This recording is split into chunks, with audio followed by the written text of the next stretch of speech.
Untuk kamu pelaku atau pembunuh Abby dan Libby yang mungkin sekarang ada di ruangan ini, kami tahu kamu sembunyi di tempat yang gampang kelihatan kok. Kamu mungkin ngerasa aman bersembunyi di balik keramaian ini. Tapi percayalah, waktumu nggak akan lama. Satu kesalahan kecil aja yang kau lakukan, itu bisa ngebongkar semuanya.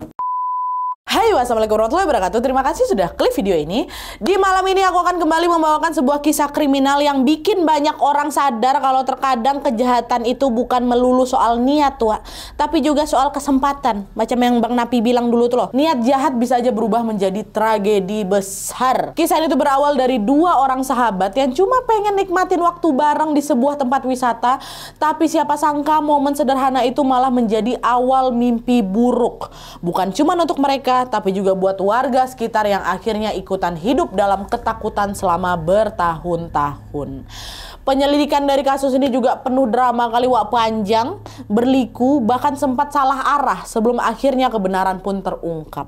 Nah, penasaran gimana detailnya, bagaimana bisa sebuah momen sederhana ini bisa berubah menjadi mimpi buruk yang menghantui warga satu kota selama bertahun-tahun?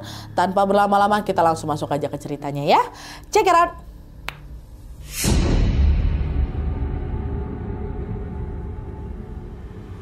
Oke, kasus ini tuh terjadi di sebuah kota kecil yang bernama Delphi yang terletak di Carroll County, Indiana, dengan jumlah penduduk sekitar 3.000 orang aja, Wak. Kota ini tuh terkenal tenang, damai, dan masyarakatnya juga punya ikatan sosial yang hangat gitu. Nah, selain itu, kota Delphi ini juga menarik untuk dikunjungi karena di sana ada banyak sekali rumah klasik dan juga spot-spot wisata yang menjadi kebanggaan warga lokal di sana. Salah satunya adalah Monon High Bridge, yaitu jembatan kereta api yang dibangun sejak tahun 1800-an. Tapi sejak tahun 1987, Wak, jembatan ini udah nggak dipakai lagi buat jalur kereta dan sudah berubah menjadi spot wisata. Tapi di balik semua ketenangan itu, siapa sangka suatu hari ada dua remaja yang bernama Abigail Williams atau Abby berusia 13 tahun dan Liberty Germain atau Libby yang berusia 14 tahun mengalami sebuah peristiwa mengerikan yang kemudian mengubah wajah kota Delphi ini selamanya. Sedikit informasi tentang mereka, Wak. Libby ini adalah anak yang dikenal aktif, ceria, dan juga jago main softball. Dia ini tinggal sama ayahnya yang bernama Derek, mamanya namanya Carrie, dan kakaknya bernama Kelsey. Sementara kawannya ini si Abby dikenal juga sama, ramah, suka bergaul, dan hobi jalan-jalan di alam, Wak. Meski aku nggak menemukan informasi soal orang tuanya, tapi yang jelas Abby sama si Libby ini adalah sahabat dekat yang sering main bersama di sekolah maupun di luar sekolah. Dan hal itu juga lah yang terjadi pada hari Senin tanggal 13 Februari 2017. Di pagi itu mereka lagi libur sekolah memang, dan mereka lagi janjian untuk main di rumahnya si Libby. Nah, di sana keduanya membuat kerajinan tangan gitu bentar, terus lanjut lagi main softball di halaman rumah. Setelah puas main, mereka mungkin bosan ya kan, akhirnya mereka kepikiran untuk refreshing ke jembatan Monon tadi, Wak. Monon yang aku bilang tadi, pengen main ke sana. Nah, karena jarak dari rumah Libby ke Monon ini lumayan jauh, Libby minta tolong Kelsey, kakaknya, untuk nganterin mereka pakai mobil. Kelsey setuju-setuju aja, ya udah ayo sini aku antar, tapi aku nggak nungguin kalian main di sana ya, aku cuma ngantar aja, kata kakaknya. Iya kak, nggak apa-apa, nanti pulangnya aku dijemput bapak kok, kata si Libby. Dia udah bilang juga sama bapak, ya pak nanti jemputnya pak di sana jam 4 gitu. Oke, pergilah aku diantarin sama kakakku dulu. Yaudah yuk kita berangkat, kata si Kelsey. Dah lah tuh, mereka bertiga pun berangkatlah dari rumah ke jembatan Monon ini sekitar jam 1:30 siang. Nyampe di lokasi, Kelsey cuma nurunin Abby sama Libby di ujung jembatan, terus balik pulang. Nah, di sana Abby sama Libby pun berjalan kaki menyusuri jembatan Monon itu sambil foto-foto, sambil ngobrol bentar, sambil ketawa-ketawa lah, di situ kan lagi main di sana. Nah, jam 2:07, Wak, Libby ngepost foto si Abby lagi jalan di jembatan ke Snapchatnya. Nah, foto itu menunjukkan kalau Abby sama si Libby ini lagi menikmati momen kebersamaan mereka kali lah, Wak. Sekilas nggak ada yang aneh memang. Tapi belakangan baru disadari kalau foto itu adalah bukti terakhir kebersamaan mereka sebelum tragedi ini terjadi. Masih di hari yang sama, di jam 3:30 sesuai dengan permintaan anaknya, Derek, ayahnya si Libby ini, datanglah ngejemput mereka kan di jembatan itu. Tapi begitu nyampe, dua anaknya udah nggak kelihatan, Wak. Nggak. Awalnya si Derek mikir, oh mungkin mereka lagi main ke spot lain mungkin ya yang ada di sekitar situ. Derek cobalah panggil mereka. Libi, Ebi, di mana kalian? Ayo pulang yuk, bapak udah jemput, kayak gitu. Libi gitu. Nggak ada jawaban. Derek coba telepon si Libi, tapi panggilannya juga nggak diangkat tuh. Nah, sadar ada yang nggak beres sama mereka berdua, Derek pun keliling muter-muter nyusurin jembatan, hasilnya juga masih nihil. Dicari sampai malam bapak di situ. Setelah dicari sampai malam, Ebi sama Libi ini masih juga belum bisa ditemukan. Hilanglah mereka berdua di situ. Karena khawatir terjadi sesuatu, Derek pun akhirnya memutuskan untuk melapor ke polisi. Untungnya polisi waktu itu gercep, dia langsung merespon laporan si Derek dan mereka langsung bergerak menyisir area jembatan pakai senter waktu itu dengan dibantu juga sama beberapa warga sekitar. Warga di sana kompak, Tapi sampai tengah malam kedua anak ini belum juga ditemukan. Pencarian pun terpaksa harus dihentikan dan mau dilanjutkan lagi besok. Di momen ini polisi itu sempat menganggap kemungkinan si Ebi sama si Libi ini mungkin cuma lagi keasikan main aja, Pak. Toh mereka juga baru hilang belum 24 jam ini, baru beberapa jam hilang gitu kan. Sayangnya tanpa mereka sadari keputusan itu ternyata salah besar dan berdampak fatal pada keselamatan keduanya.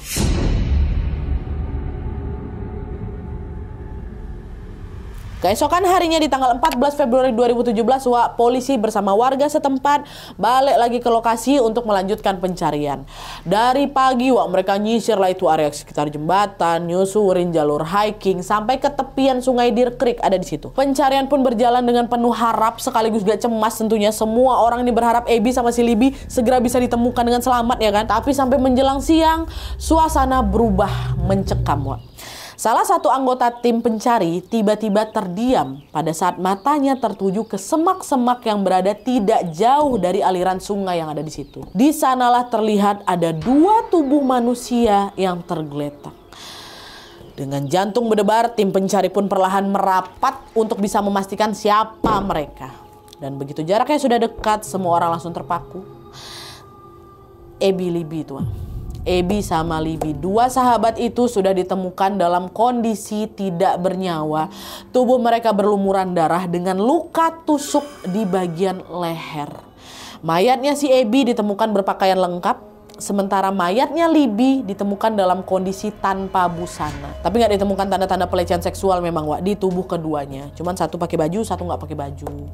Lalu nggak jauh dari mayat mereka, polisi juga menemukan handphonenya Libi, HP-nya Libi, dan juga sebuah peluru jenis kaliber 40 yang diduga belum sempat dipakai sama si pelaku. Semua temuan itu pun membuat polisi yakin kalau kasus ini bukan lagi soal orang hilang aja, tapi sudah pasti kasus pembunuhan.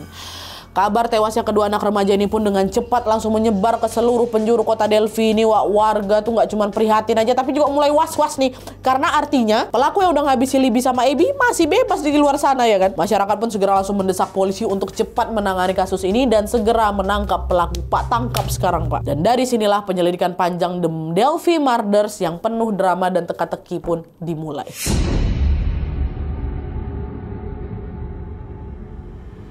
Nah jadi langkah pertama yang dilakukan polisi pada saat penyelidikan adalah mengecek handphonenya Libi yang mereka temukan di TKP.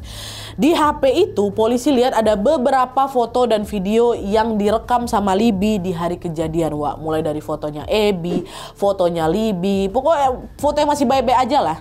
Dan yang menarik perhatian polisi adalah ada rekaman atau video laki-laki asing yang lagi jalan ke arah mereka di salah satu videonya.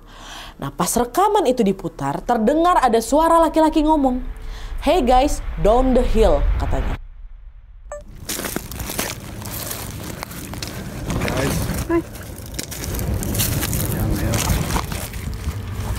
Wajahnya nggak kelihatan jelas memang, tapi dari video itu masih kelihatan kalau si laki-laki ini pakai celana jeans dan hoodie yang nutupin kepalanya. Nah, karena merasa nggak tahu orang itu siapa, setelah ditanya keluarga, tahu nggak ini siapa? Keluarga nggak tahu, keluarga nggak kenal, polisi juga nggak tahu dia siapa. Akhirnya polisi ngasih dia sebutan The Bridge Guy atau laki-laki misterius yang ada di jembatan. Gak lama setelahnya, polisi pun merilis rekaman video The Bridge Guy ini ke masyarakat dan meminta masyarakat untuk lapor apabila tahu informasi sekecil apapun tentang si orang yang kerekam ini. Karena kemungkinan kan dia yang terakhir kali ketemu sama si Ebi dan Libi kan, Dan gak lama setelah rekaman itu disebarkan, beberapa beberapa orang datanglah itu ke kantor polisi untuk memberikan kesaksian. Nah, dari banyaknya kesaksian yang masuk, Wak, ada satu orang yang ngaku dia papasan sama orang asing, tapi orang ini mirip kali sama The Bridge Guy, Wak. Kita sebut aja saksi ini namanya Evans ya. Nah, menurut keterangan si Evans ini, ciri-ciri orang yang dia temui si orang asing ini, kulitnya putih, Pak. Tingginya sekitar 168 sampai 78 cm.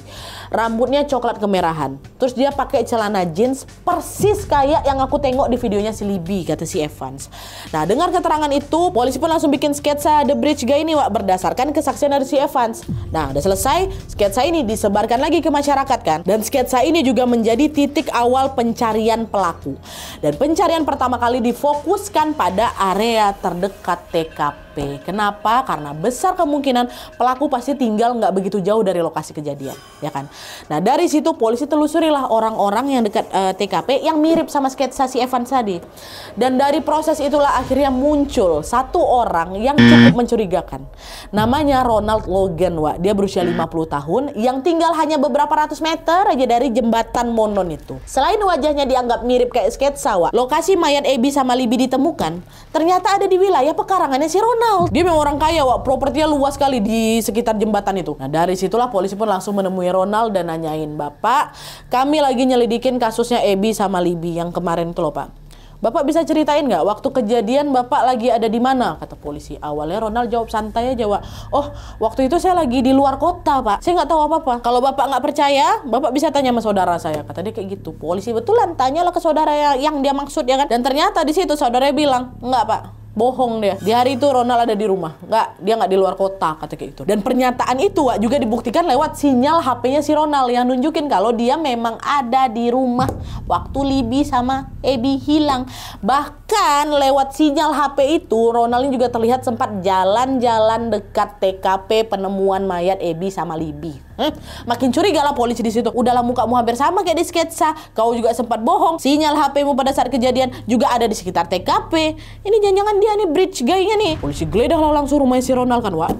Udah, kita tinggal cari aja buktinya, pasti masih ada nih di rumahnya. Tapi waktu dicek, polisi nggak nemuin apa-apa. Nggak ada bukti satupun yang nunjukin kalau Ronald adalah The Bridge Guy, Wak. Cuman yang tadi aja. Supaya lebih yakin, polisi pun akhirnya meminta si Ronald untuk coba kau tiru kata-kata yang ada di rekaman tuh lah.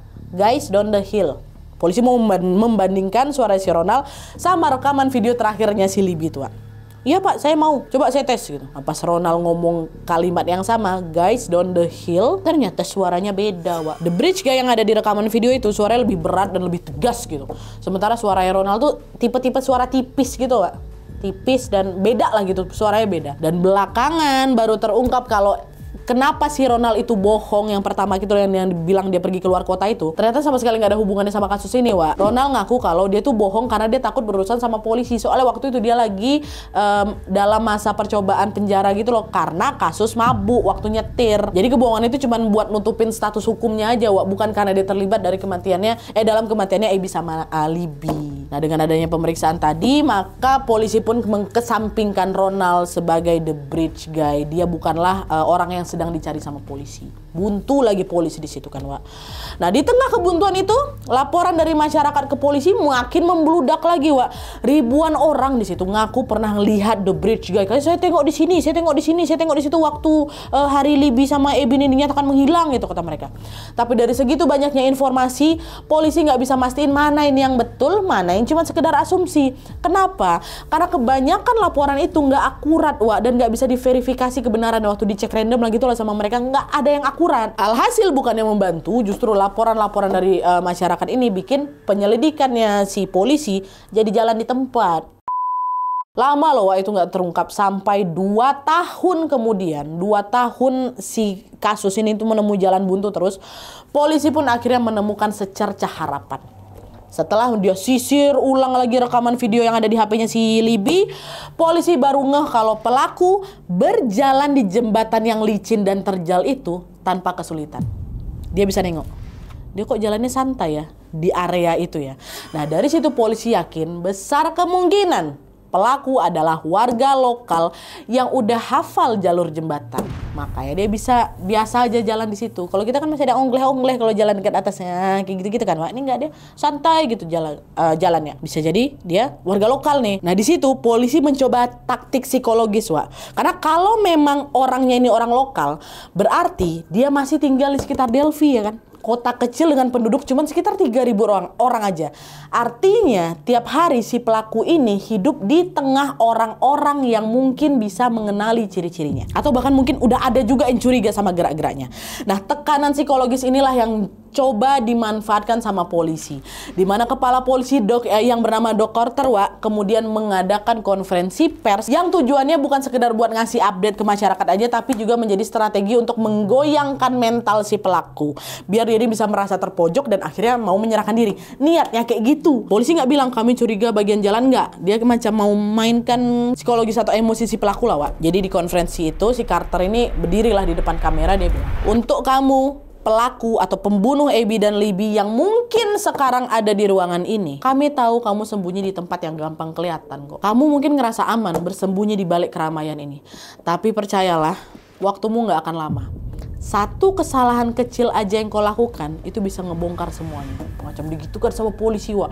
Dengar itu masyarakat kaget semua kan, karena artinya besar kemungkinan The Bridge Guy ini memang warga lokal Delphi, bukan orang random yang cuma sekedar lewat kota dia habis itu pergi, enggak. Dan kemungkinan selama ini si pelaku itu sudah ikut hadir di tengah-tengah warga. Bisa jadi dia juga berdiri di antara mereka dan berlagak seolah-olah nggak terjadi apa-apa. Bisa jadi dia orang terdekat dari orang-orang yang dengar ini. Dan tidak lama setelah konferensi pers itu, penyelidikan pun makin melebar lagi, Wak. Di mana polisi kembali lagi menerima keterangan-keterangan baru dan juga seorang saksi baru lagi. Kita sebut aja lah namanya si Robert, Wak ya.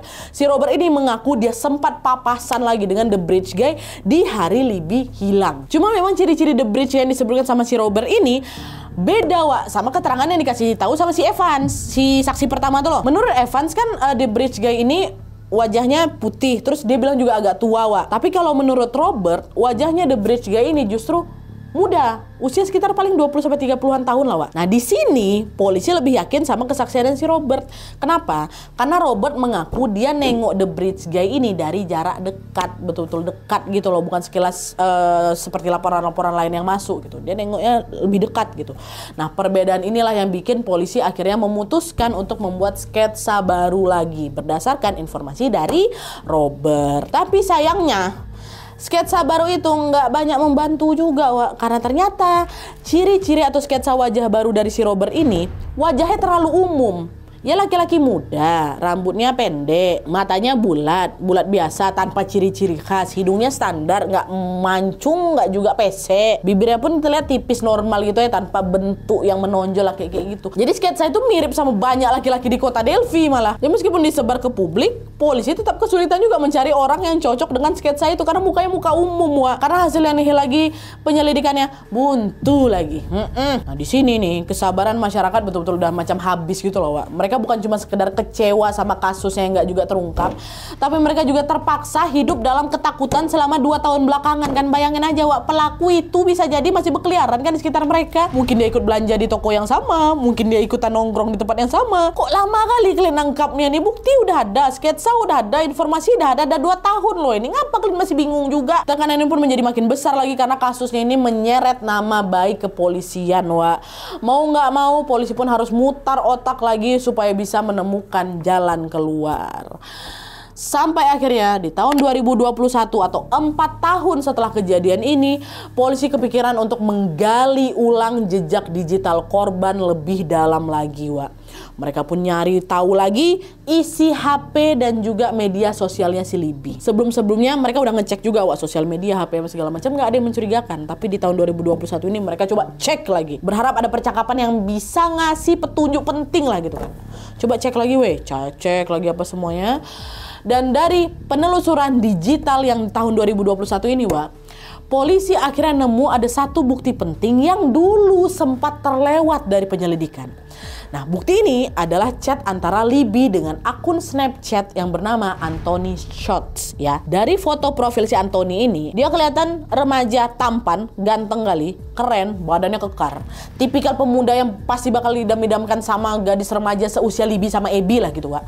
Makin diselidiki lagi sama si polisi, akhirnya diketahui kalau itu cuman akun palsu. Akun dan foto palsu. Dicari tahu ternyata pemilik aslinya adalah laki-laki badannya gempal namanya Keegan Klein. Pas polisi periksa rumahnya si Keegan ini, mereka nemuin ada banyak sekali video tidak senonoh anak-anak di bawah umur, Wak. Dan temuan ini bikin polisi membuka jalur penyelidikan baru lagi. Apakah si Keegan ini hanya seorang predator online? Atau jangan-jangan dia ada hubungannya sama pembunuhan Abby dan Libby? Dia kan cecetan sama si Libby ya kan? Udah dia bohong lagi pakai foto orang ganteng. Nah, pertanyaan inilah yang kemudian bikin Keegan pun ikut masuk dalam daftar orang yang diperiksa secara serius. Tapi pas dengar tuduhan itu, langsung dibantah sama si Keegan. Pak polisi, saya memang sering pak mintain foto cewek-cewek itu. Makanya saya koleksi. Tapi saya nggak pernah ya pak ya, sekalipun ketemu langsung sama mereka. Secara online aja pak. Jadi bukan saya pelakunya. Awalnya polisi sempat curiga, Wak. Tapi setelah diselidiki lebih lanjut, memang nggak ada bukti Keegan ini pernah ketemu langsung sama Libby atau dia ada di TKP. Nggak ada. Jadi polisi bisa memastikan kalau dia bukan the bridge guy. Tapi karena dia terbukti melakukan eksploitasi dan juga pornografi anak, Keegan tetap ditangkap, dijatuhi hukuman 40 tahun penjara waktu itu. Ketahuan di penjara karena kasus lain. Buntu lagi nggak nemu jalan keluar kan, makin frustasi lagi polisi di situ. Dan masyarakat juga sempat khawatir kasus ini tuh nggak akan bisa terpecahkan dan bisa berakhir jadi cold case nih. Tapi untungnya setelah hampir 6 tahun tanpa jawaban, secercah harapan pun akhirnya muncul juga, Wak. Polisi mendadak mengumumkan satu nama tersangka yang sebelumnya sama sekali tidak pernah ada di daftar mereka. Kabar ini pun langsung meledak dan bikin masyarakat Delphi pun shock berat. Siapa sangka pelaku yang selama ini diburu ternyata memang ada di depan mata mereka sendiri, Wak.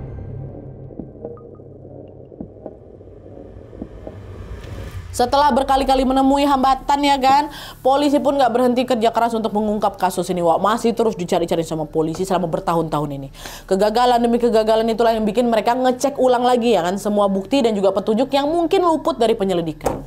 Nah, dari pengecekan itu, polisi menemukan laporan dari seorang pria yang dulu pernah ngaku ada di TKP waktu hari kejadian. Kita sebut aja lah nama laki-laki ini A ya. Nah, awalnya si A ini nawarin diri untuk menjadi saksi waktu 6 tahun lalu, waktu baru-baru kejadian. Tapi laporan si A ini cuma ditumpuk aja, Wak, sama ratusan informasi lainnya. Jadi nggak sempat diperiksa lebih lanjut nih, saking banyaknya orang yang lapor. Nah, di tahun itu waktu polisi ngangsur-ngangsur ngecek lagi laporan yang udah ketumpuk lama, siapa tahu ada petunjuk di situ. Polisi nemuin lagi laporan si A. Polisi udah mau nindaklanjuti laporan A itu, Wak, di tahun itu ya. Tapi baru waktu mau lanjut, muncul lagi saksi baru. Ini namanya B. B ini rupanya malah curiga sama si A, Wak. Karena menurut keterangannya si B, di hari ketika si Libby sama Abby itu menghilang, B sempat nengok si A ini ada di bukit bawah jembatan. Dan gak cuman itu aja, ada lagi si C, saksi lain lagi. C juga ngaku pernah nengok si A ini lagi jalan kaki dengan baju yang penuh lumpur dan ada macam bercak darah, Wak. Dan kata si C, baju yang dipakai sama si A di hari itu persis kayak apa yang ada di The Bridge Guy video. Dia pakai celana jeans, hoodie warna biru tua. Yang C tengok kayak gitu. Nah, dari laporan si B sama si C ini, polisi pun jadi balik arah lagi dan malah ngecurigain si A. Padahal rencananya polisi mau minta tolong sama si A kan buat mengungkapkan, ini jadi malah ngecurigain si A karena laporan 2 tadi. Pergilah periksa ke rumahnya si A, dikasih tau geledahlah rumahnya si A. Dan pas lagi ngegeledah itu, Wak, polisi menemukan ada bukti yang legit kali. Ada sebuah pistol yang pelurunya cocok sama yang polisi temukan di TKP beberapa tahun yang lalu. Ada di situ. Nah, dengan adanya bukti itu ditambah lagi sama keterangan saksi-saksi tadi dan ditambah lagi kecocokannya si A sama The Bridge Guy, Wak. Ditengok nih dari sekilas mukanya tuh macam mirip lah, postur tubuhnya mirip. Polisi pun akhirnya yakin untuk membuka identitas si A ini ke publik. Siapa si A ini? A ini adalah Richard Allen, Wak, seorang laki-laki berusia 50 tahun yang merupakan warga kota Delphi. Kabar itu nyebar, heboh masyarakat di sana, Wak. Kenapa? Karena mereka semua mengenal Richard ini orang paling baik di lingkungannya, hampir paling baik lah gitu. Dia ramah, dia suka ngebantu, dan dia sama sekali nggak punya catatan kriminal. Dan nggak cuma itu aja, Wak, Richard ini juga bahkan selalu hadir di acara solidaritas untuk mengenang kematiannya Abby sama Libby.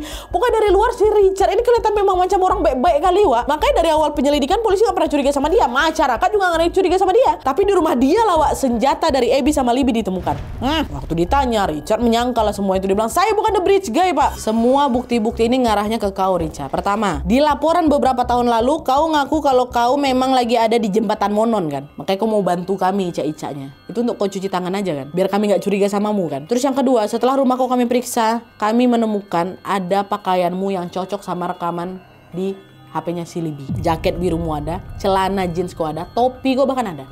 Ditambah lagi sama keterangannya si C yang bilang kalau baju kau sempat berdarah-darah waktu saat kejadian. Terus yang ketiga, kami juga menemukan ada satu peluru yang jatuh di dekat tubuh korban. Dan hasil uji balistik membuktikan kalau peluru itu berasal dari pistol Sig Sauer kau itu loh. Dan kami cek lagi, rumahmu cuman berjarak 5 menit dari lokasi kejadian. Sehingga sangat besar kemungkinan kau tuh paham kali sama kondisi medan jembatan Monon yang curam dan berbahaya. Dia cuma 5 menit, Wak, dari situ. Jadi kan pasti udah terbiasa lah di jalan di situ. Gak lama dari situ polisi pun langsung menetapkan Richard sebagai tersangka, Wak. Video yang direkam sama Libby di detik-detik terakhir hidupnya pun menjadi kunci awal terbongkarnya kasus ini. Tanpa rekaman itu mungkin penyelidikan masih jalan di tempat aja. Untungnya ternampak, Wak, di video. Untungnya itu. Dan setelah Richard ini tertangkap, ada satu pertanyaan yang masih belum kejawab. Kenapa kau tega melakukan hal ini sama Abby dan Libby? Ya kan? Akhirnya setelah dilakukan pemeriksaan oleh psikolog, Wak, diketahuilah kalau Richard ini rupanya punya fantasi seksual pada remaja dan anak-anak muda yang udah lama dia pendam. Dia tutupi selama dia bermasyarakat ini. Sampai akhirnya di hari kejadian, kebetulan Richard ini ketemu sama si Abby dan Libby di tempat yang sepi itu. Makanya dia punya niat untuk ngelecehkan mereka. Dia punya fantasi itu. Jadi diduga waktu si Richard ini punya hasrat kayak gitu, Abby sama Libby ini takut dengan kedatangannya si Richard. Mereka panik, mereka apa, jadi belum sempat ngapa-ngapain tanda kutip. Dia panik, dia takut, makanya dibunuhnya lah dua anak ini. Jadi pembunuhan itu bukan direncanakan dari awal, Wak, tapi macam keputusan spontan yang muncul gara-gara Richard takut aksinya kebongkar gitu loh. Nah, singkat cerita, proses sidang kasus kematian Libby dan Abby ini pun berjalan lumayan panjang. Nah, pada saat vonis hukuman Richard ini dibacakan, Wak, warga kota Delphi pun berbondong-bondong lah itu semua kan datang ke gedung pengadilan demi bisa melihat langsung itu jalannya persidangan. Dan kalian tahu berapa vonis hukuman si Richard waktu itu, Wak? 130 tahun. 130 tahun.